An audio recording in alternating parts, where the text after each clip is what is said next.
Reach Mercury Media. For all kinds of digital media production works, our professional team will create the best output. Consult with us today.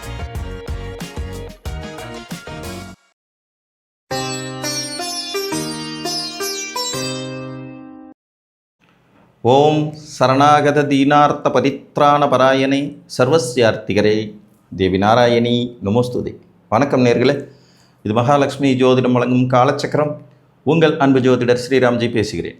அனைவரும் நலமுடன் இருக்கிறீர்களா? நன்றாகத்தான் இருப்பீர்கள், நன்றாக இருக்க வேண்டும். இன்றைய காணொளியில் நாம் காண இருப்பது சப்தமஸ்தானம் எனும் 7ஆம் இடம். இதன் தலைப்பு. ஒவ்வொரு வீட்டின் முக்கியத்துவம் என்ன அப்படிங்கிறத நம்ம தொடர்ச்சியாக பார்த்துட்டே வரோம். அதிலிருந்து முதலாவது வீடு, 2ஆம் வீடு, 3ஆம் வீடுன்னு ஒவ்வொன்றா பார்த்துட்டு வரோம். இன்றைக்கு 7ஆவது வீடு.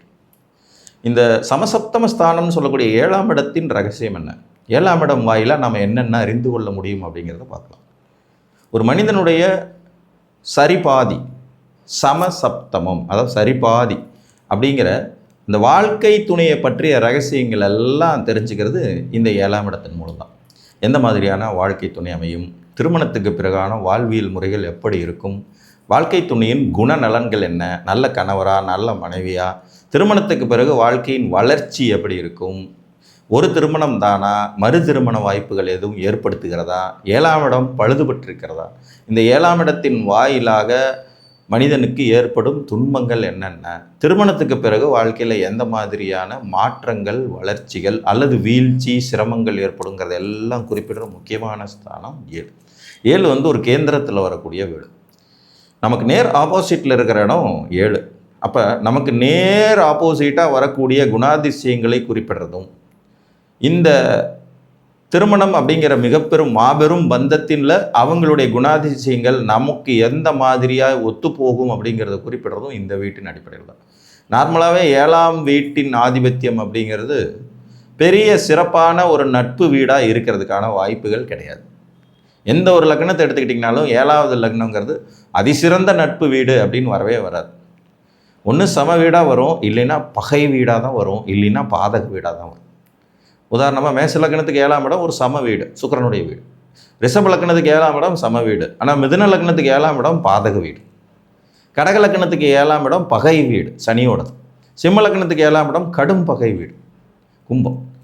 கன்னி லக்னத்துக்கு 7ஆம் இடம் பாதக வீடு, குருவோடது. துலா லக்னத்திற்கு 7ஆம் இடம் மேச செவ்வாயுடைய வீடு, சம வீடு. விருச்சிக லக்னத்திற்கு 7ஆம் இடமும் சம வீடு தான். இந்த சுக்கிரனுக்கும் செவ்வாய்க்கு மட்டும் தான் சமங்கிற அந்த வலிமை வரும். தனுசு லக்னத்தை எடுத்துக்கிட்டிங்கன்னா 7ஆம் இடம் பாதக வீடு தான், புதனுடையது. மகர லக்னத்தை எடுத்துக்கிட்டிங்கன்னா 7ஆம் இடம் சந்திரனுடைய வீடு, பாதக வீடு, பகை. சந்திரனுக்கும் சனிக்கும் அவ்வளவாக. கும்ப லக்னம் எடுத்துக்கிட்டிங்கனாலும் அதே கதை தான், சூரியனுக்கும் சனிக்கும் ஆகவே ஆகாது. 7ஆம் இடம் சிம்ம வீடு. மீனத்தை எடுத்துக்கிட்டிங்கன்னா 7ஆம் இடம் பாதக வீடு. அப்போ 12 லக்னங்களில் ஒரு 4 லக்னங்களை தவிர்த்து பாக்கி இருக்கிற 8 லக்னங்களுக்கும் 7ஆம் இடத்தின் மூலமாக மனிதனுக்கு வாழ்க்கையில் கஷ்டங்கள் தான் வருது அப்படிங்கிறது தெளிவாகும்.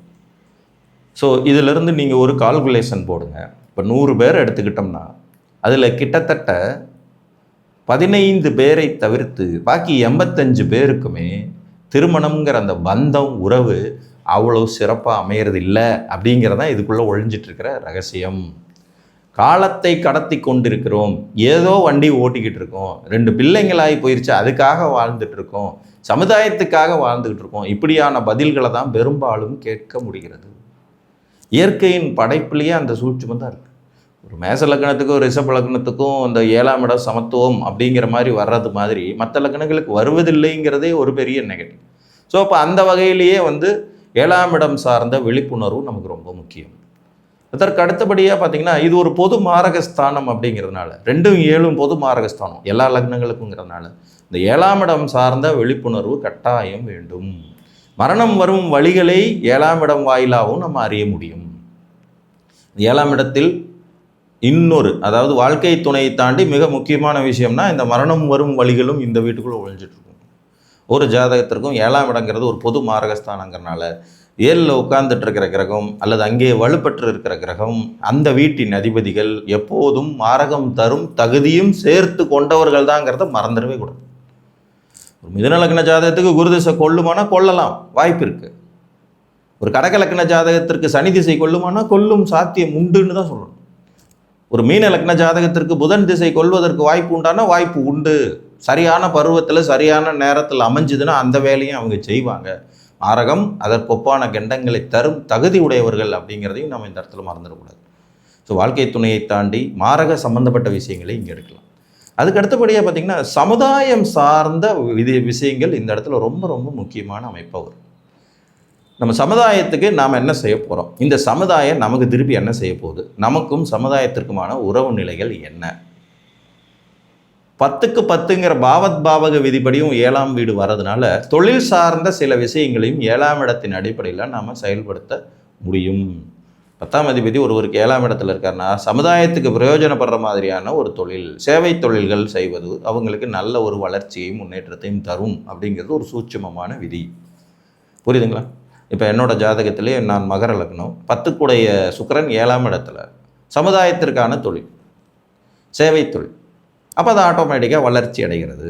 இது ஒரு சூட்சுமமான அமைப்பு. 7ஆம் இடம் இந்த மாதிரியான அமைப்பையும் கொடுக்கும்.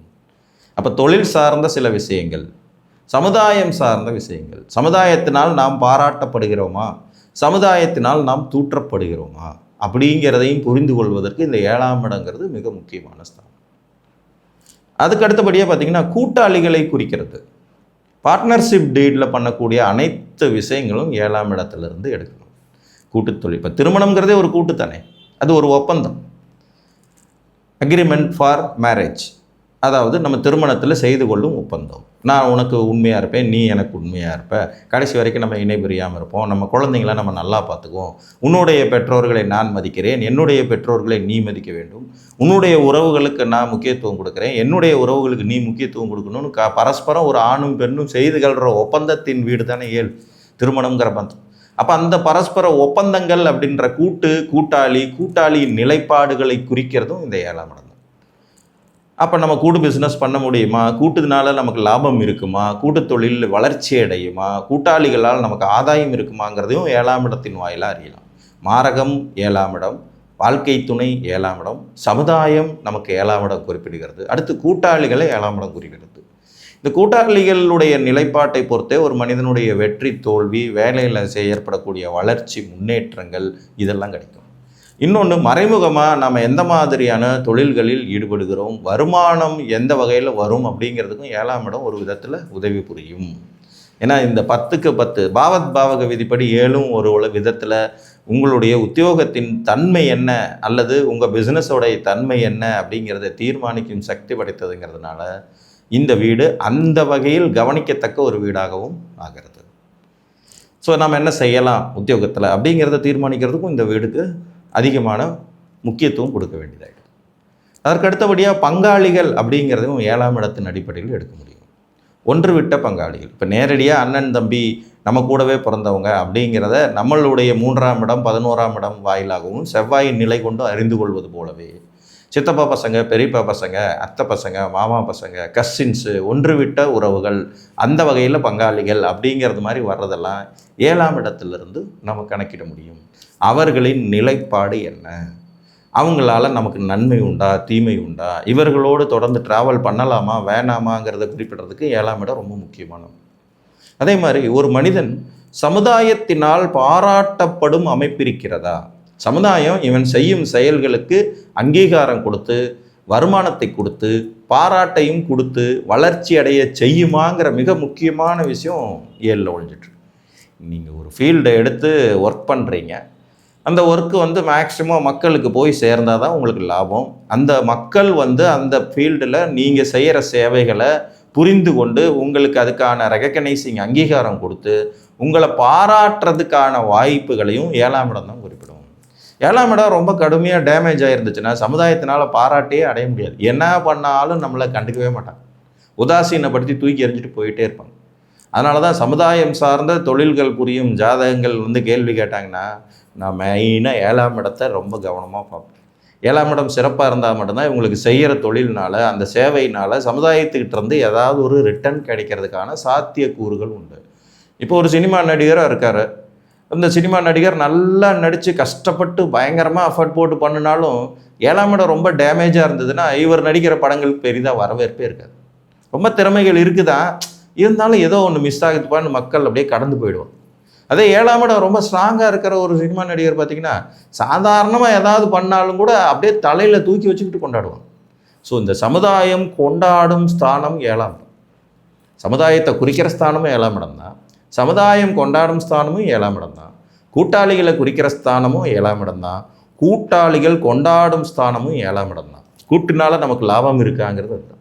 வாழ்க்கை துணையை குறிக்கிற ஸ்தானமும் 7ஆம் இடம் தான், வாழ்க்கை துணையால் வளர்ச்சி இருக்காங்கிறதும் அதே வீட்டிலிருந்து தான் வருது. பங்காளிகள், கூட்டாளி, சமுதாயம், தொழிலுக்கு தொழில் என்கின்ற ஸ்தானம் எல்லாமே இந்த 7 இடத்தில் ஒளிந்திருக்கும் ரகசியங்கள். மாரகத்தை தரும் வீடாகவும் இது இருக்குது, மரணம் வரும் வழிகளை குறிப்பிடும் அமைப்பாகவும் இது இருக்குது. ஸோ இது 7ஆம் இடத்தின் ரகசியங்கள். உங்கள் ஜாதகத்தில் இந்த வீட்டின் அமைப்பு எந்த மாதிரி இருக்கிறது என்பதை அறிந்து பார்த்து தெரிந்து கொள்ளுங்கள் என்று கூறி மீண்டும் ஒரு காணொளியில் உங்களை வந்து சந்திக்கும் வரை உங்களிடமிருந்து அன்புடன் விடைபெற்றுக் கொள்வது உங்கள் அன்பு ஜோதிடர் ஸ்ரீராம்ஜி. நன்றி, வணக்கம்.